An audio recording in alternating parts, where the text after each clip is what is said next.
কৃষ্ণ, রাধে রাধে। শ্রীমদ্ ভগবত গীতা যথাযথ দ্বিতীয় অধ্যায়, শ্লোক 27। জাতস্য হি ধ্রুব মৃত্যু ধ্রুবং জন্মামৃতস্য চ তস্মাদপরিহার্যহর্তে ন তং সচেতুমর্হসি। অনুবাদ: যার জন্ম হয়েছে তার মৃত্যু অবশ্যম্ভাবী, যার মৃত্যু হয়েছে তার জন্ম অবশ্যম্ভাবী। অর্থাৎ অপরিহার্য কর্তব্য সম্পাদনের সময় তোমার শোক করা উচিত নয়। জীবদ্দশায় কৃতকর্ম সম্পাদনের সময় আত্মা বিশেষ কোনো দেহপ্রাপ্ত হয়ে সে জন্মগ্রহণ করে। কিছুকাল যাবৎ জড়জাগতিক ক্রিয়াকলাপ সম্পাদনের পর সে আবার মৃত্যুবরণ করে।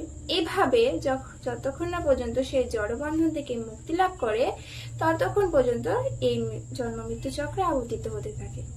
কিন্তু এই জন্ম মৃত্যু চক্রে যুদ্ধ, হিংসাকে অনুমোদন করা হয়নি। কিন্তু মানব সমাজের কিছু শৃঙ্খলা বজায় রাখার জন্য এই হিংসা যুদ্ধকে অনুমোদন করা হয়েছে।